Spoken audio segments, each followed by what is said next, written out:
পাখির গায়ে উকুন হলে কি কি সমস্যা এবং কি করলে পাখির গা থেকে উকুন দূর হবে সেই নিয়ে আজকের ভিডিওটা।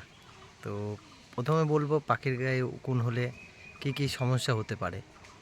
প্রথমত পাখি শুকিয়ে যাবে এবং কি পাখির গায়ে যে লোম বা পালক সেগুলো আস্তে আস্তে উঠে যাবে। কারণ পাখির জন্য কি করতে হবে, কি মেডিসিন দিতে হবে, একদম বাড়িতে থাকা জিনিস দিয়েই আপনারা এই ওষুধটা তৈরি করতে পারেন।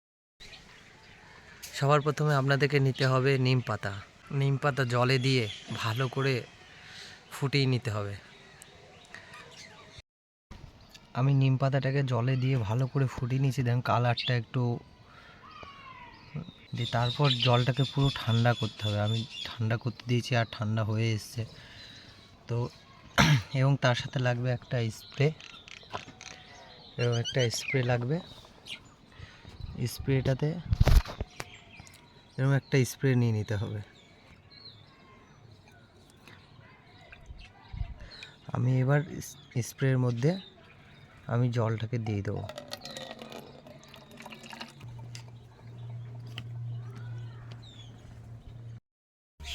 আর আমি নিচে ব্লিচিং পাউডার দিয়েছি যাতে কোনো রকম পোকা বা পোকামাকড় পিঁপড়ে যাতে না আসে। এবার প্রথমে আমার এই যে বাচ্চা পাখিটা আছে তাকে আমি স্প্রে করব গায়ে।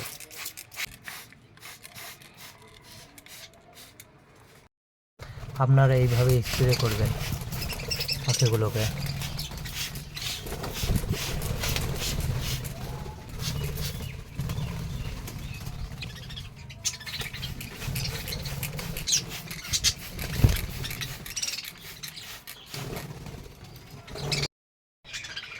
তো এইভাবে আপনাদেরকে একদিন পর পর পাখির গায়ে স্প্রে করতে হবে নিম পাতার জল। দেখবেন উকুন অনেক কমে যাবে। তো আর চ্যানেলে যদি নতুন হয়ে থাকেন তো অবশ্যই লাইক, কমেন্ট, শেয়ার এবং সাবস্ক্রাইবটা করে দেবেন। দেখা হবে অন্য কোনো ভিডিওতে। ততক্ষণের জন্য বাই বাই ফ্রেন্ডস।